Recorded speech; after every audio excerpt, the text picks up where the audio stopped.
Introduction. The first day a teacher enters into your classroom.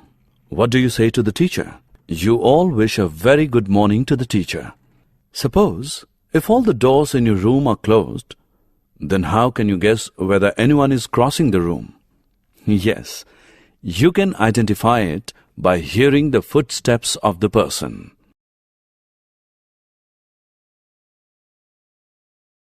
Objectives. At the end of this lesson, you'll be able to understand that sound is caused by vibrations, know about the musical instruments, identify the sound from musical instruments, understand how sound is produced and propagated by humans, acquire knowledge where the sound requires a medium for propagation, understand the propagation of sound in liquids and solids,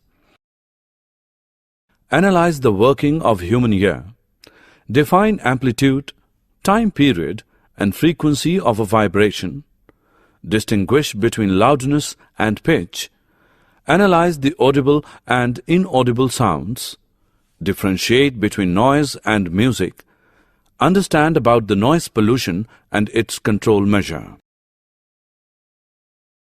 Sound is produced by a vibrating body. Sound is a pressure distribution that moves through a medium in the form of mechanical waves. When a force is exerted on an atom, it moves from its rest or equilibrium position and exerts a force on the adjacent particles. These adjacent particles are moved from their rest position, and this continues throughout the medium. This transfer of energy from one particle to the next is how sound travels through a medium. The words mechanical wave is used to describe the distribution of energy through a medium by the transfer of energy from one particle to the next. Sound waves that travel parallel to the direction of the particle movement are called longitudinal waves. However, it is possible to produce other types. Waves which move perpendicular to the direction of particle movement are called transverse waves. After the train crosses the station, if you keep your ear on the rail track, you can clearly hear the vibrations in the rail track. This confirms that sound travels through solids. How is sound produced by human beings? Voice box in human. Sound is produced by the voice box or the larynx in humans. The part which moves when you swallow is known as voice box, which is at the upper end of the windpipe. Two vocal cords are stretched across the voice box. When lungs force air, vocal cords vibrate, producing sound. When the vocal cords are tight and thin, the type or quality of voice is different from that when they are loose and thick. Sound requires a medium for propagation. Place an electric bell in an air-filled jar. You can hear the sound of the electric bell which is ringing. Now suck out the air from the jar using the vacuum bump. As you suck the air out, the sound starts fainting. As all the air sucked out, the sound fully faints. This experiment confirms that a medium is required for the propagation of sound.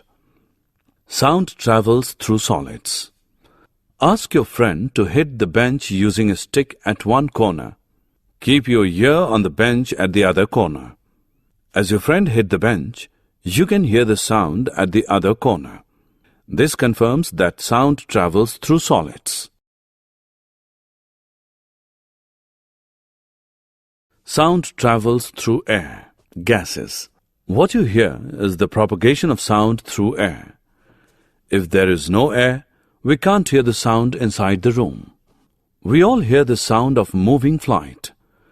It is due to the propagation of sound through air, gases, which reaches our ear. Sound travels through water, liquids. Place the bell in a beaker filled with water and make it sound. You can hear the sound, which confirms that sound can travel through liquids. Communication between dolphins also confirms that sound travels through liquids as well. We hear sound through our ears. The shape of the outer part of the ear is like a funnel.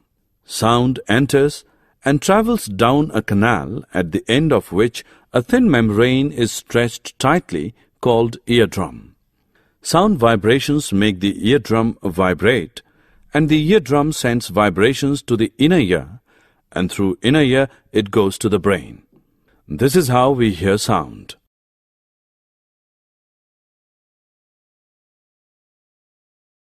Amplitude, time period, frequency. Amplitude. Amplitude of the sound is nothing but the loudness or the amount of maximum displacement of the particles while the sound is produced. When the amplitude of the vibration is large, the sound produced is loud. When the amplitude is small, the sound is feeble. Frequency of sound. The number of oscillations per second is called the frequency of the oscillation. Frequency is expressed in terms of hertz. Loudness and pitch. Loudness depends on the amplitude of vibrations. Loudness of sound is proportional to the square of the amplitude of the vibration producing the sound. If the amplitude becomes twice, the loudness increases by a factor of 4. The loudness is expressed in a unit called decibel, dB. The following table gives some idea of the loudness of sound coming from various sources. Above 80 dB, the noise becomes physically painful. Pitch. The two sounds are equally loud. They differ in some way. The difference in sound is due to the shrillness or pitch of the sound.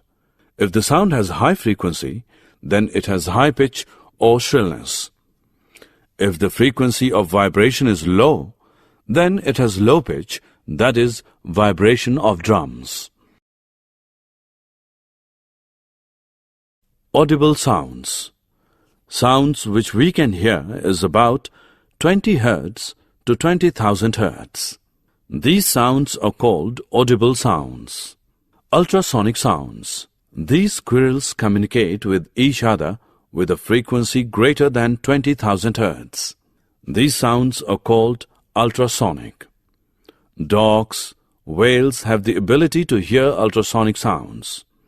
The ultrasonics are used to take the scan pictures of various vital organs. Infrasonic sounds. Sounds which have frequency less than 20 Hz are termed as infrasonics. Music and noise. Sounds which are pleasant to hear are called as music. Here we have number of instruments which produces pleasing sound. Noise. Sounds which gives discomfort to hear. Such unpleasant sounds are called as noise.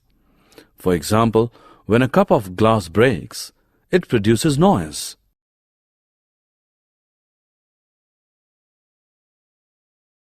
Noise pollution and its control. Presence of excessive or unwanted sounds in the environment is called noise pollution. The major cause for noise pollution is sounds of vehicles, explosions including bursting of crackers, machines, loudspeakers, etc. Television and transistor radio at high volumes, some kitchen appliances, desert coolers, air conditioners all contribute to noise pollution. Summary.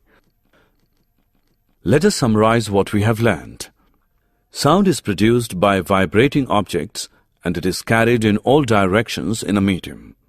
The to and fro or back and forth motion of an object is termed as vibration. In humans, the sound is produced by the voice box or the larynx. Sound needs a medium to travel. The sound cannot travel through vacuum. We hear sound through our ears. Position is called the amplitude of vibration. The to and fro motion of an object is called oscillation motion. The number of oscillations or vibrations per second is called the frequency of oscillation. The frequency of a body is expressed in hertz. Larger the amplitude of vibration, louder is the sound. Higher the frequency of vibration, the higher is the pitch or shrill is the sound. For human ears, the range of audible frequencies is roughly from 20 to 20,000 Hz. The presence of excessive or unwanted sound in the atmosphere is called noise pollution.